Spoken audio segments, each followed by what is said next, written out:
Thank you very much. This talk originally was written for a 60-minute slot. I was then supposed to do it for DDD and they cut me down to 45 minutes, and then I got appendicitis the night before. So I never got to give it then, and then I thought, oh, why not, I'll throw it in here. And then afterwards, Sarah said, oh, it's 25 minutes. So I've had to cram 45 minutes into 25 minutes, and the thing is, I've timed it perfectly. However, I think a lot slower than I speak, so we'll probably end up with a lot of time for questions, and then we can go have an early lunch. So, this is me, Josh Boys. As mentioned, I'm the CEO of Arcana. There are the various ways you can reach out to me if you ever want to. You may or may not want to after today, but hopefully you do. Okay, so how we got here. So back in like 2018, I was talking to someone in the crowd here about something I could put forward for a speech, for a talk at some random conference, I think it was NDC. And that person said, why don't you tell your story about how you went from startup to Fortune 500? I went, that'd be awesome. However, it took me so long to do it, we then added back again, because now I'm left the Fortune 500 and I'm back to being a startup again. And then I thought, well, we might as well actually tell some lessons learned while we're here. Normally the one rule of conference speeches is not to talk about yourself. This literally is a story about myself, so that was really hard. So what I'm going to do is I'm going to cram the story into the first little bit and then leave you with a whole heap of the lessons learned that I've had. Some of it will be relevant, some of it won't, but hopefully it gets you thinking. You can ask me questions, or you can reach out to me afterwards and we can go through it. One thing I want to emphasise is my journey will be different than everyone else's. So, the things I've learned maybe aren't relevant to everyone. The things, my experiences at different organisations won't be the same as everyone else's. However, hopefully I've distilled the lessons into something that is relevant to the majority of people. So, I have done a lot of things. I once didn't get a job because of the number of things that I've done. They didn't believe that I'd done these things. There's no one from Avanade in the audience? I wouldn't expect it to be. We are at a contemporary cloud conference. So they didn't give me a job because the person who was leading that particular practice said to somebody else who happened to be one of my best mates, and he didn't realise, that he didn't believe that I could have done the amount of things that I have done. The thing is, I basically made up for lack of qualifications and lack of any sort of formal education by working really, really hard. And before anyone sort of rolls their eyes, I do want to have a quick 2 minutes about something. I'm going to call it privilege. So this is like my quick segue out of my talk to talk about this sort of thing. So I didn't grow up with any money. My family did it pretty rough. Something that no one here will actually know is we lost our family home in 1990 in that recession that we were supposed to have. It was, it was pretty hard. So I dropped out of school when I was 17, joined the army. It's like I don't have any of those qualifications. I didn't go to uni, or to be honest, I since went to uni and I did philosophy. It was awesome. But I did make up for things by working hard. However, I am a cisgendered, straight-presenting white male. I have privileges. I have privilege. I get given opportunities, and I don't have the same barriers that all the other people have. So, with that in mind, yes, I had to work hard to make up for my lack of qualifications, some of my background, but I got given opportunities that other people wouldn't. Like literally last week, I was raising money for a startup that I'm working with, and or rather working, it's an adjacent thing to what we do now, and I got money straight away. I didn't have a pitch deck. I spent 3 hours convincing them on the phone, telling them the story, sold them the dream, signed up straight away. I introduced the same investors to this amazing startup we're working with. Awesome female CEO, female was founding the team. Pitch deck is amazing, problem they're solving is great. They didn't get the money. They're still in communications. I think eventually they'll get some. It'll be a lot less. Can't say that privilege didn't play some part in that. Anyway, back to the story. I've had a number of startups interspersed with me joining other companies. I've typically either joined those companies really early in their journey or at a point where they were about to transform or undertake a fair bit of growth. I always got something out of the arrangement. I think I'd like to believe that they always ended up better off after I left than they were when I started. But yeah, I also did a lot of other things. So I had startups, some of them failed, some of them edge protections on there twice because I literally had 2 cracks at it before I joined, while I was in the army. So before I joined the army and then while I was in the army, 2 different iterations of the same thing. had different things, all the way right up until right now. Got an e-commerce side, store I run on the side. If anyone plays Dungeons and Dragons, tabletopswag.com, hit it up. Basically bringing in really cool stuff from indie producers in the US and EU, etc. But, so another thing I do is I write. So add in a whole heap of other stuff. Used to get flown to the States to run D&D professionally at Gen Con. I've been published, most recently last year, got published again for a third-party publisher for D&D. We went gold in 3 days. It's awesome, like, done lots of stuff. But it's funny, when I was putting this together, I noticed something. There's a black spot. There's a whole area there in my entire career where I didn't come up with any cool ideas. It's probably about 6 years, nearly 7. No cool ideas, didn't do anything creative. I also do National Novel Writing Month in November. So basically the goal is to write a 50,000 word novel in 30 days.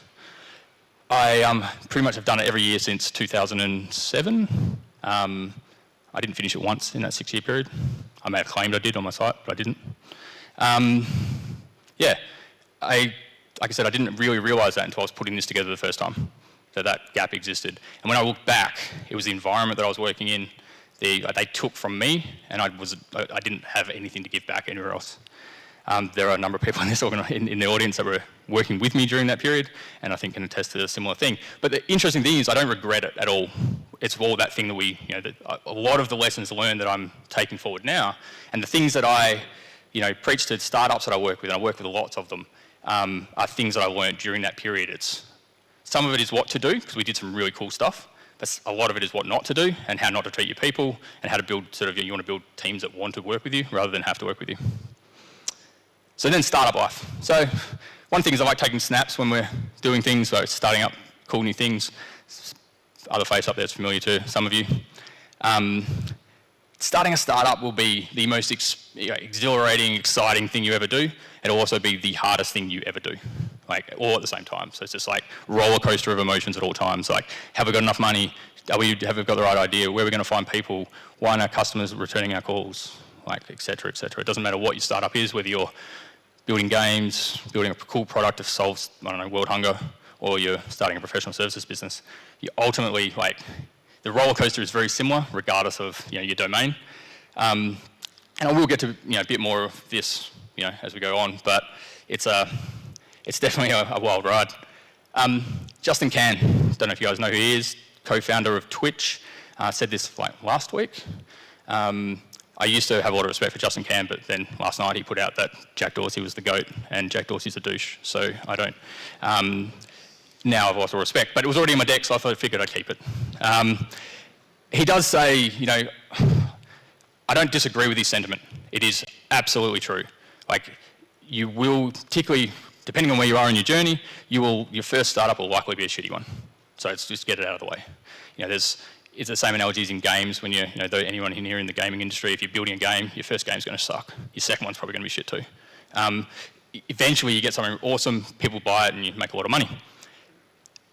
I also think there's an adjacent path to this. You don't have to go build a shitty startup and fail and do all the rest of it. What you can do is attach yourself to the right set of founders early on in their journey and let them take you along with them. I think that's the key thing. So not all founders do that. However, I think sometimes you can leverage what they're doing, so they might want you to come and join their team. One of the key things you can do is that it's cool, but I need you to mentor me. I've got this product I'm building, or I've got a particular thing I want to go do. Help me get my thing going while I help you do yours. I think it's mutually beneficial. I think you will be more successful as a result. Cool. Did the startup thing, as you saw previously. Whole lot of different journeys. Had a big exit in 2016. We were bought by Fortune 500. I decided instead of working for a Fortune 500 that I didn't want to work for, I'd go work for one I did want to work for. So I left and joined Microsoft. It was a wild ride. I joined because I wanted to change the world. I had heaps of ideas. Prior to joining Microsoft, I spent a lot of time in Redmond. I used to fly up, I used to pitch programs, get some really cool stuff, bring it back to Australia. I had a lot of things I wanted to do in the Australian market. I think, it was actually quite successful. I think one of the things that I did that a lot of people wish they could do or struggle to do is I did manage to affect change within the organisation.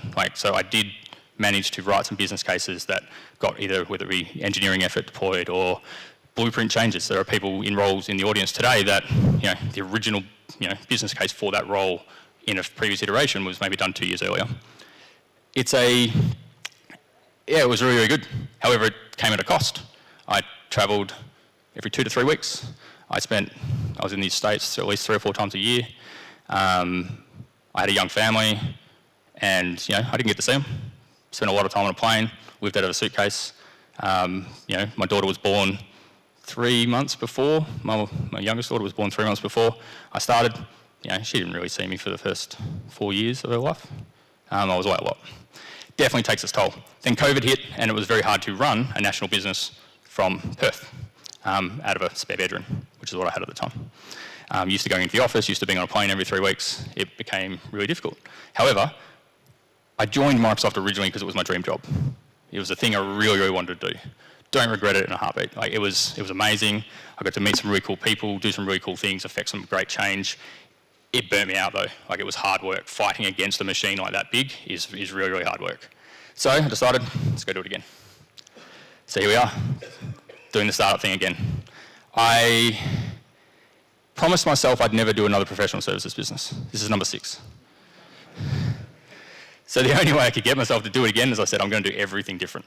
I'm going to break every trope. I wrote a financial model to start with that literally breaks the mold for how financial models should be done in professional services. I didn't want, not one person does a timesheet. I didn't want, literally everything you can think of that you normally do in professional services, I threw away. Sometimes that was hard bringing, the founding team on along that journey. And they're in the audience, so I've got to be careful what I say. But, and sometimes, and rightfully so, they challenge me and they go, are you doing this because you think you have to do it differently, or are you doing this because it really needs to change? I don't know. We just do it the way it needs to change first, and if it doesn't work, we can always go back to the way everyone else does it. So yeah, it's been a wild ride. We've been around for 7 months. This month we're 30% ahead of target, and our targets were aggressive. And that's not a financial target. It's all sorts of targets across our entire scorecard. It's awesome. We're having a ball, bringing on an awesome team, doing great things. What I wanted to do instead of doing this though, I wanted to make games. I thought making games would be cool, but sometimes timing is the main thing. When I was at Microsoft, I saw a gap in the market. The particular industry was hot. So sometimes it's about striking when the opportunity presents itself. The game will still be there. We've got an engine that's awesome. It'll come out. We'll do it in 5 years, whatever. If we don't, so be it. The thing I was supposed to do now is this. So it's all in on this particular journey. So what I'm going to do is just talk about some, so that was the preface, and now it's just about, I'm going to rattle off some of the things I've learnt, and hopefully this sparks a conversation that we can have later, whether it be open with everybody or whether you want to reach out to me afterwards. So this is a one that I always challenge people on. Don't be afraid to ask for money. You need to raise capital. Particularly in professional services. Professional services is probably the hardest industry to raise money for because you don't have a thing. You've got an idea that's the same as everyone else's idea. Hence why I did things differently, targeted a different niche. What we were doing was different. We raised money, 150% oversubscribed in our round in 5 days. It's about selling the right team, the right message, pitching it properly. Obviously not everyone can raise money. I'll go back to my privilege concept, but if you can, raise money. Don't be afraid to give away a piece of your company. It allows you to scale fast. I've done professional services businesses where, me and one other dude, we get together, we go, great, let's start a company, we fly around, we do a lot of consulting, try and save our pennies for 6 months so we can hire somebody else. That's a mug's game. It's not exciting, not fun. You work really hard, you don't get any benefit out of it. We started inside, so we've added 13 people in the first 5 months or so, 6 months. Just tipped over 7 months. It's awesome. We wouldn't have been able to do that had we not been able to raise some capital. Gave a bit away, who cares? It gives us a really cool, journey that we can do. You need to choose your founders wisely. That's my other thing. So again, I've had both ends of the spectrum. I've had shit founders. I'm not afraid to say it. We clashed. We didn't have the same vision. You need to align on vision. You need to have the same goals in mind. You need to be ethically and morally aligned. This is something I'm particularly passionate about. There's no point getting into something that's going to dominate your lives unless you are heading in the same direction and you're willing to get there in the same way. That's probably my number one right now. I've got another number one and then probably another number one after that. But you absolutely have to be aligned. But don't create an echo chamber. Echo chambers are bad. You need people who will challenge you. Like my founding team sitting around the place, I thought they were there, they're not. They challenge me every day. We have it out, but we're all heading in the same direction. And that's really, really key. Another thing is don't start if you don't know who you are. Like, there's no point starting a business unless you are totally self-aware. You absolutely need to know where your gaps are, what your flaws are, and everybody has them except for Hamish. He's like flawless. Other than Hamish, every other person has a flaw. And what you need to do is you need to know what that flaw is, and then you need to bring people in to plug your gaps. But not only plug your gaps, you need to plug your gaps, and then you need to empower them and just let them go. There's no point hiring experts and hiring people who are awesome at what they do unless you just let them solve problems. Everyone in your organisation should be empowered to solve problems in their day-to-day, and then you should also, like I said, have those people that fill your gaps, and then just let them out at it. You'll have a lot more fun because you're not micromanaging everybody. If you're a micromanager, don't start a startup. You'll just burn yourself into an early grave or burn all your bridges along the way. This is a controversial one. You need to have an exit strategy. And I use this in a really broad sense. I'm not saying you need to have a plan to sell your company, because I don't. What you need to have is you need to know what are the terms you would sell your company. Because when people approach you, and they will, like we're 7 months old and get approached all the time, and I think it's ridiculous, like who would buy us, we're 7 months old. But we are doing some things that are different than, like I said, we're filling a niche, so people go, oh, it's an easy plug, not interested. However, I can easily say I'm not interested because I know where I would be interested. And it's not anywhere in the foreseeable future. There's a whole lot of things that we're going to execute on. Everyone's going to have a lot of fun, and everyone's going to profit out of it. Everyone's going to, go along for the journey. But you need to know what those things are. So whether you're building product or you're starting a services business, you need to know what your terms are. Because in any one of those conversations, you need to be the one that's owning what the outcome's going to be. So it needs to be on your terms, not on theirs. You will get distracted. Exits are distracting. 6 months, you don't do anything else. So even getting into a DD point, due diligence, is a really time-consuming point. So if you're not actually ever going to entertain it, why would you even do it? So know what your exit strategy is going to be. This is a really cool one. So there's been a lot of talk lately around, and a number of people in the audience that I challenge on Twitter and LinkedIn and stuff about this particular topic, is you shouldn't work hard, we shouldn't glorify, 100-hour weeks. 100% agree. I've worked 100-hour weeks. I've slept in the office. I'm not proud of it. Would I be where I am today if I hadn't done that? Probably not. But I do not. If you're starting your own business, don't do that. I do advocate for setting boundaries. And these boundaries are, on your personal life, are how far am I willing to go? The one thing you won't have when you exit if you do 90-hour weeks is you won't have a family waiting for you at home, most likely. Been there. So that's absolutely one of the things is you need to set your boundaries, but you also need to know you are going to work hard. It's about working out what that balance is. And everyone's balance is going to be different. Becoming a destination is an interesting one because what you want to do is you want to become a destination for people. So you want to create an environment. You want to invest in tooling. You want to invest in onboarding. You want to invest in stuff that when people join your organisation, they then go to their friends and say, you should join as well. This is an amazing place. So you want to be a destination for people, and that saves you on recruitment. You don't want to have the same. Everyone here knows what it's like trying to hire people in Perth at the moment. Starting a new professional services business in this climate. However, hopefully the team can attest to this. We're a place that people want to work. We're doing cool stuff. We're doing things that they don't get to do anywhere else. I'll get on to another point in a sec, but it's exactly what you need to do. The other thing is you want to be a destination for your customers. Build something they actually want to buy, that not you have to convince them to buy. You want to do awesome stuff in a way that no one else is doing it. Don't just be a me too, because sales is hard. And typically as a founder, you're the one that's going to be doing the sales. So you want to make sales as easy as possible as well. Be a destination for your customers as well, much as you are for your staff. I don't even know what to press this on. Invest in your staff. Very next point. So this is where the tooling, the processes, everything like that, like over-index in that to start with, because it's really hard to back capture it later on. And there's Culture Amps here, amazing platform. You probably can't afford it and you shouldn't buy it to start with. Eventually, probably should. We likely will. But set yourself up along the way so that when you do head that, you're already culturally aligned, you still do ticking off all the boxes. You invest in training, have training programs, have trainees and graduates and all the things that you should have in an organisation to make it thrive. Make sure you're investing in that sort of thing. Oh, I did invest in your stuff twice. That's how important it is. I've ran through this like 7 times and never picked up on the fact that I could invest in your stuff twice. IP and repeatability. So this is obviously this is a no-brainer. We talk about this a lot in the industry. It's like everyone should invest in IP, particularly in professional services. IP is important. You need to build products, et cetera, et cetera. It's a lot easier said than done, but have a plan for it. This is as important if you're building a product as it is to if you're building a professional services business. And the reason I say that is your staff don't want to build the same boring shit over and over and over again.